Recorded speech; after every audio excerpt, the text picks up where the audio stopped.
વડોદરા શહેરના માર્ગ ઉપર ઠેર ઠેર ભૂવાઓ પડી રહ્યા છે। નિઝામપુરા મુક્તિધામ પાસેના માર્ગ પર ભૂવા ઘણા સમયથી પડેલ છે। કામગીરી હાથ ન ધરાતા સ્થાનિક કાઉન્સિલર જ્યા ભરવાડ નારાજ જોવા મળ્યા। તેઓએ આ અંગેની રજૂઆત વોર્ડ ઓફિસ તેમજ કોર્પોરેશનની મુખ્ય કચેરી ખાતે પણ કરી હતી। મુક્તિધામમાં અંતિમ યાત્રામાં લોકો આવતા હોવાની દુર્ઘટનાનો ભય લોકોને સતાવી રહ્યો છે।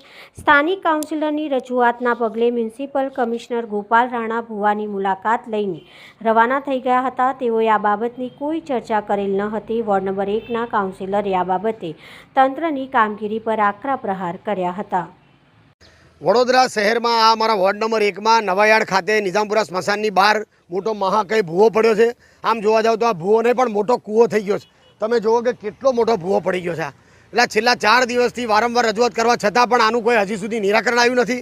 અત્યારે કમિશનર સાહેબ વિઝિટમાં આવ્યા હતા। કમિશનર સાહેબે જાતે જોયું કે બહુ મોટો ભૂવો છે અને મેં સાહેબને એવી રજૂઆત કરી કે ભાઈ આનું જે પણ ટેકનિકલ કારણ હોય એ કારણ શોધી અને પછી આને રિપેર કરવામાં આવે। ભલે 1 દિવસ લેટ થાય, હવે જો 4 દિવસ લેટ થયા છે, પરંતુ એ રીતે રિપેર કરવામાં આવે કે આવનારા દિવસોમાં ફરી અહીંયા આવું કોઈ ગાબડું પડે નહીં, કોઈ જાનહાનિ થાય નહીં। વડોદરા શહેરના શાસકો, વડોદરા શહેરમાં ભારતીય જનતા પાર્ટીનું છેલ્લા 30 વર્ષથી શાસન છે। કરોડોનો વેરો ભર્યા પછી પણ લોકોને પૂરી સુવિધા મળતી નથી। તમામ જગ્યાએ રોડો તૂટી ગયા છે, ખાડા પડી ગયા છે, ગાબડા પડી ગયા, મોટા મોટા ભૂવા પડી જાય છે। ત્યારે આ શાસકો 100% નિષ્ફળ નીવડ્યા છે। પ્રી મોન્સૂન કામગીરીના નામે જે પ્રકારે ખાયકી થઈ આખા વડોદરા શહેરમાં, વરસાદમાં વડોદરા શહેરમાં લોકોના તમામ ગરીબોના ઘરમાં, સોસાયટીવાળાના ઘરમાં, તમામ લોકોના ઘરમાં જ્યારે પાણી ઘૂસી જતા હોય ત્યારે આ શાસકોમાં માત્ર આ જે ભ્રષ્ટાચાર કરી રહ્યા છે એના કારણે આ પરિસ્થિતિ ઊભી થઈ રહી છે। આ ભૂવો તાત્કાલિક સારી રીતે ટેકનિકલ કારણો શોધી અને રિપેર કરવામાં આવી અમારી માંગણી છે।